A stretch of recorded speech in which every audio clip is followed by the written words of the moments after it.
Hi, I'm starting a science program at Durham College next semester. I've been told I need to learn more about academic integrity, and I have some questions. Hi, nice to meet you. I'm the Writing Specialist at Student Academic Learning Services, also known as SALS. Academic integrity is a serious academic concern. I'd be happy to tell you about what academic integrity means, discuss Durham College's academic integrity policy, talk about ways to maintain academic integrity, discuss your responsibilities as a student, and also give you some information on where you can get help if you need it. Great. So, what does academic integrity mean? Academic integrity is academic honesty, and Durham College has an academic integrity policy which can be found at the website, and the policy defines academic integrity as the pursuit of scholarly activity in an open, honest, and responsible manner. So, academic integrity is about honesty. I have a question. I'm going into a science program. If I do a lab experiment with a partner, am I supposed to write the report on my own, or can I work with a partner to write the lab report? It really depends on your professor's instructions. If your professor says to do the experiment with your partner and work together to write one lab report, you're expected to share the work and collaborate. If, however, your professor says to do the experiment together but to work individually to write individual lab reports, you're not to share or collaborate. If you do share information or collaborate without permission, it's considered academically dishonest. If you're not sure about what you're being asked to do, be sure to ask your professor. What other types of academic dishonesty are there besides collaborating without permission? Other types of academic dishonesty include copying someone else's work, using unauthorized material during a test or an examination, submitting the same work in more than one course without faculty authorization, and plagiarizing someone else's work. I didn't know there were so many types. Why is academic integrity such a big concern? Well, if you're academically dishonest, it's a form of cheating or stealing, and this can have a negative impact on your reputation and the reputation of Durham College. When you're at school or at work, people need to know that you're honest and that you achieve the diploma or certificate with your name on it through good, honest work. Okay, so if I was given an assignment for a class, is it all right to use part or even the whole assignment for another class? After all, it is my work. No, you're not allowed to submit the same work in more than one course without faculty permission. You already received a grade for that particular assignment, and you can't be evaluated for the same work again. If you're not sure about what you can and can't do, be sure to ask your professor. Okay, I'll definitely ask my professor if I'm not sure. So, what can happen if a student is academically dishonest? For alleged acts of academic dishonesty, your professor may initiate what's called an academic alert form. He or she will ask to meet with you to discuss the situation and may bring the matter to the associate dean or the dean. If you're found to be in breach of the academic integrity policy, the consequences can range from a 0 on that particular test, assignment, or exam, 0 in the course, or removal from your program. Nobody wants this to happen, so be sure you speak with your professor if you have questions or concerns. Well, I definitely don't want to fail, so I want to make sure that I've got this straight. What can you tell me about plagiarism? Plagiarism is the unacknowledged use of another author's words or ideas. As a college student, you are expected to research and use other people's words and ideas to write your paper or prepare your presentation. But if you do use someone else's words or ideas, you must reference their work.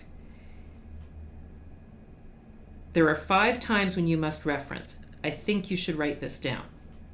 Okay, so the first time you have to reference is when you quote. And when you quote, you're copying something word for word, and you're going to use quotation marks along with the reference. The second time you need to reference is when you paraphrase, and that's when you take someone else's words and reword it in your own words. The third time is when you summarize, and that's when you reword just the main ideas of someone else's ideas. The fourth time is when you include statistics, and finally you need to reference when you use images or graphics. That sounds confusing. How can I avoid plagiarism? Well, referencing isn't all that confusing as long as you keep track of your research and reference as you write. You're going to avoid plagiarism by referencing in two places. One of them is what's called an in-text citation, and that goes in brackets immediately beside a piece of information that is not your idea. As well, you're going to put a reference at the end of your document on a separate page called a references or works cited page.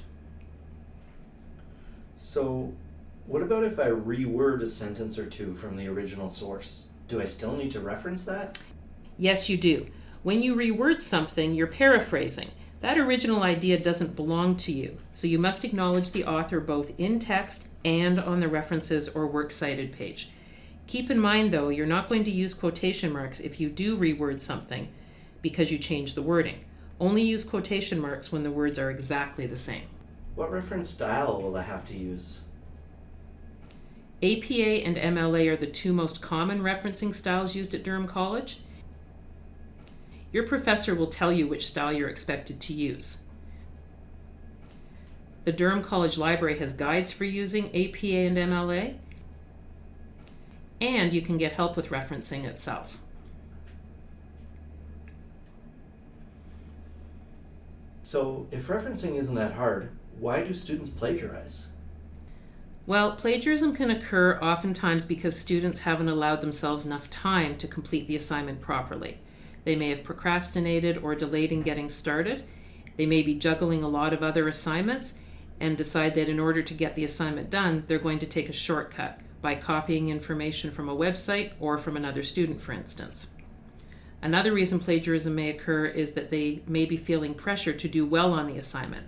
Perhaps the student isn't doing as well in the course as they would like, and so again, they may try to take a shortcut to get the work done. When students share too much information with each other, both students can get into trouble. Also, plagiarism may occur when students don't keep track of their research. And finally, plagiarism occurs when students don't really understand the rules for referencing. Just remember, though, help is available.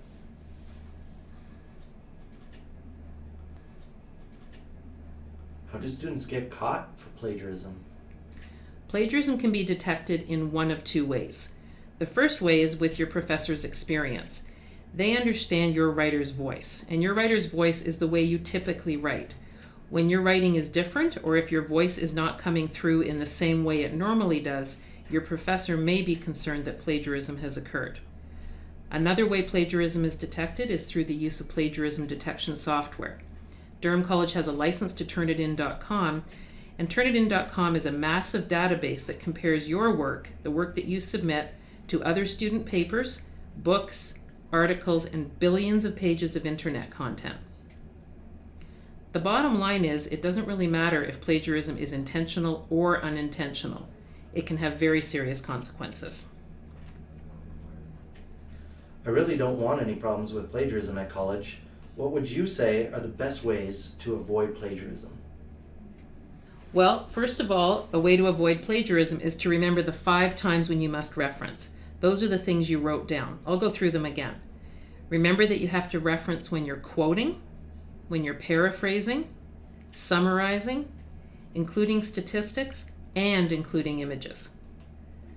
Also, you need to allow enough time to do your work properly. Be sure to allow enough time to ask your professor questions if you have any. Be sure to document your research on a research notes form. This is where you'll indicate where you found the information itself, and your plan for using it. Another way to avoid plagiarism is to make sure you learn how to quote, paraphrase, summarize, and reference correctly. Okay, great. How can I get help if I need it? If you have questions or concerns about academic integrity or the academic expectations at Durham College, be sure to speak with your professor or your student advisor, consult your student handbook or your program guide, or speak with the staff at CELS. You can call us or email us or visit us, and you can find out more information at the website. Great, thanks. I've learned a lot. I'm glad. Good luck with your studies. I hope you have a successful semester.